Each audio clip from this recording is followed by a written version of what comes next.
What's going on, guys? Thank you for watching another video. Today I will be taking you through the steps of how to replace a starter on a 335 N54. So first I'm going to show you guys some of the signs that is pretty much pointing me in the direction to change the starter. As you can see, my lights is coming on. So before I did go and purchase a new starter, I went ahead and swapped out the battery as I thought the battery was dead. Got a brand new battery in the car. Lights came on good. Everything showed up on the dash. Went to start it and it was no crank at all, really. So that pretty much put me in the direction of the starter, since my alternator was changed less than a year ago. So we're gonna go ahead and I'm gonna get in the car and try to start it, show you guys what's going on with it. You can see here I got the new Duralast Gold brand new starter. So let's go ahead and get into it, not waste any time, and get started on changing this old one out. So the car's been sitting for a couple of days. I'm actually gonna go ahead and try to start it, see if it'll kind of turn, or show you guys what's going on with it. Ignition on, so the battery's good, everything's coming on, lights are bright. So let's see if she'll start.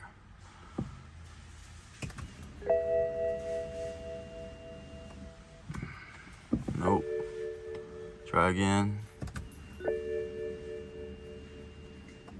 You guys can, I know you can hear the fuel pump running, but you know, I'm not really even hearing any type of any play from that starter trying to move or anything. It's no click like usual, or not even trying to turn halfway. So if you are trying to fix this temporarily just to get home, you can kind of tap on the starter with maybe a breaker bar or a crowbar or something, and sometimes it will actually start.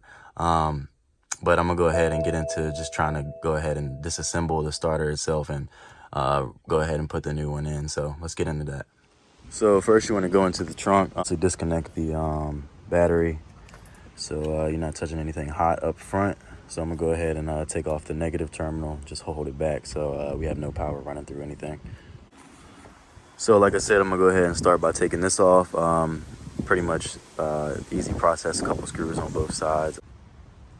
So next I'm gonna start by taking off the engine cover, and then I'll move on to removing the dual cone intakes.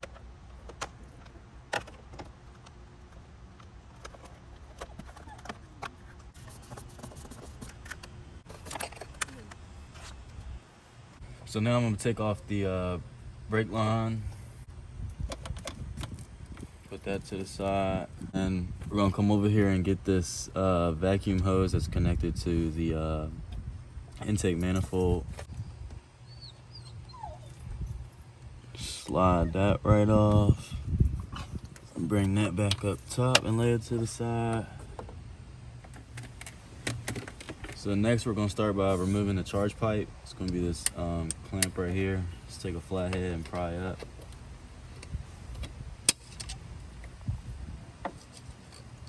And then you're gonna kind of want to push down and out to get it off of the throttle body.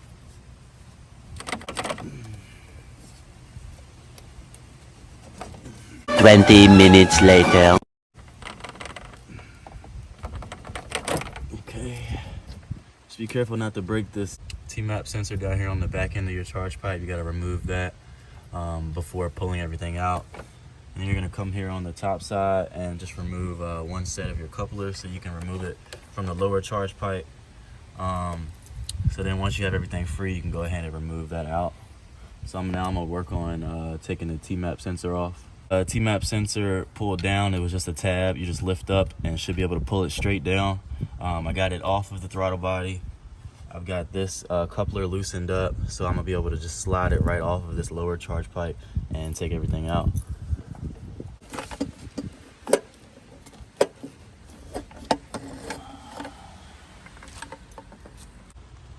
So next you're gonna wanna take this off of the throttle body. Should just be a pinch and pull out. Really just pinched with one hand and grabbed with my left hand and pulled with the other, and it came right off. Now that we got that off, I'm gonna go ahead and remove this sensor up top. Should be similar to the one down there. Doing this was a little harder. I tried pushing back on this tab, it kind of cracked a little bit. So instead of me accidentally breaking this, I'm gonna take a T25 and remove these two bolts and just take it out of the manifold, and we can just pop it back in when we put it back in. So I got it, just had to put a little force behind it, but it came straight out. We'll just take that and lay it to the side, and then we'll start working on those bolts to take the manifold out. One more thing I had to mention, you can kind of see this black box right here. I've messed with things down here before, so I've already removed it, but if you haven't messed with anything in your engine bay over on this side before, this black box is going to be underneath the intake manifold on these two prongs that come out. This black box slides over it, and it takes a pretty good amount of force to be able to pull the intake manifold, the box off the intake manifold. So you might want to have to take off the throttle body itself. It's going to be 1, 2, 3, 4 bolts just holding that in, and there's going to be a sensor down here at the bottom of the throttle body. It should be, let me see if I can show you, right here. And it's going to be a pinch and pull off. That way you're going to have to do that anyway, regardless of if you take the throttle body off or not. But to get to that black box, you might have to take this off, but mine's already good, so just don't forget to take that sensor off the bottom. So I'm going to start removing these 7 bolts all the way across. They should be 11 millimeters. Got an extension bar.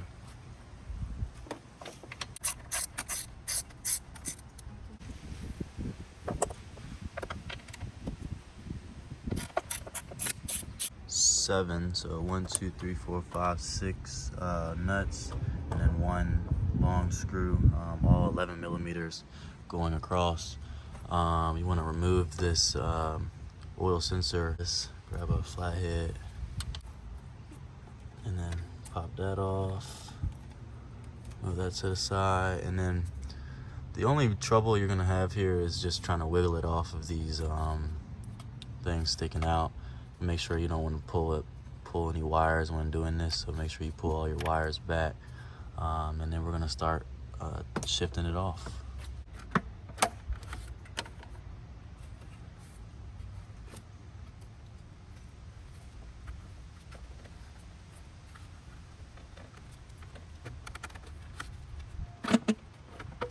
And there we go. Kind of give you guys an idea of where that black box was. It's set on these prongs right here. So it sits like that. You got these 2 prongs. Kind of want to just pull down on those and pull it off, but it's going to take some force, so you might be able to just grab it underneath and hold down on top and kind of pull it down. But you want to get that off before removing it. So now that we got the intake manifold off, we're gonna go ahead and take off this nut on the positive terminal for the starter. It's gonna be a 13 millimeter. And you're also gonna wanna take off the sensor right underneath the positive terminal. Should be the same way. Pull it out and just pull it straight off. Actually, this one is a pinch, so you pinch it in and pull it off.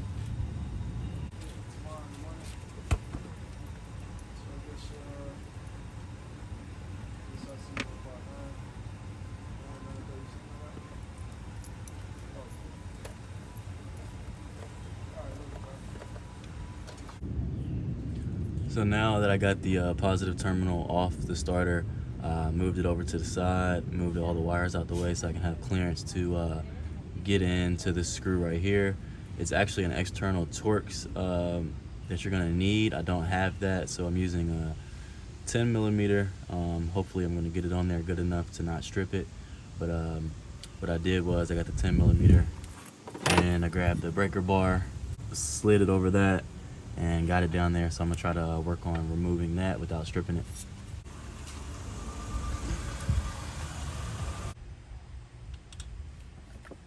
All right, so I got that one out. And now we're gonna work on removing the one from the back side. It's gonna be facing this way, sort of like a transmission bolt backwards. Some people have bendable ratchets so they can kind of just go like that. I don't have that, so I'm gonna probably take a couple extensions and run it up here so I can try to get down on that easier with a wrench. So this back one might actually be an 11 millimeter. Well, actually it's an external Torx, but for me 11 might work.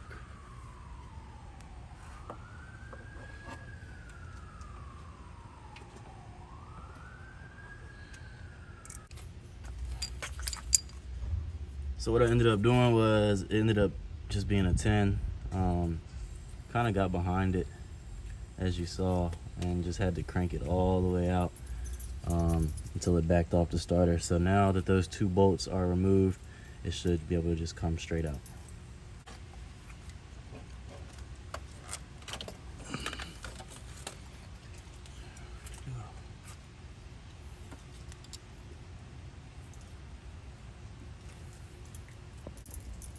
So I got the new one out. It should be like a little lip that it sits on. Once you line it up with the holes, you can kind of hear it push all the way in. Once it's not shaking anymore, that lets you know that it's sitting on that lip good. And then we're gonna go ahead and put those screws back in and start closing everything back up.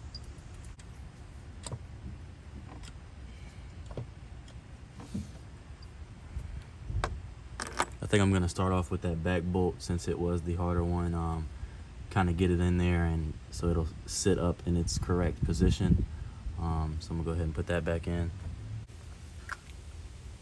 So before I go ahead and tighten the back one all the way down, I'm gonna go ahead and start feeding this front one through, and then we'll tighten both up at the same time.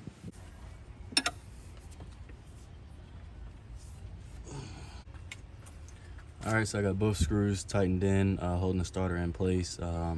We're gonna go ahead and put the sensor back on, throw the top positive terminal back onto the end of the starter right here. We got the positive terminal back on, sensor back on. All right, so now I'm gonna go ahead and try to put the intake manifold back on and get all the connections back together and sensors.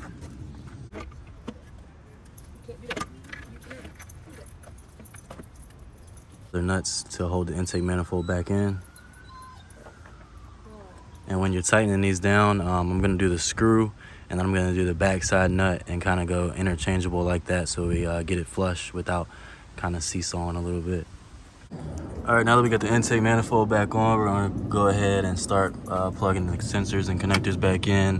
One here goes there. Don't forget you got this one on the bottom that goes underneath the throttle body, kind of like that way.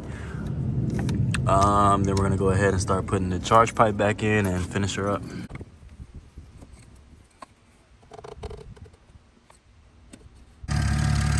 So when I first went to start it, it went to crank, and then everything on the dash went black. I went back to the back of the battery, disconnected the negative, put it back on, lights came back on, went to start it, and she started up instantly. So that's gonna do it for this video, man. I hope this video helped you out on changing your starter on your N54. You guys subscribe to the channel. I got plenty more content on the channel for the 335. So like I said, I appreciate you guys for watching the video, and give it a like and subscribe to the channel. See you in the next one.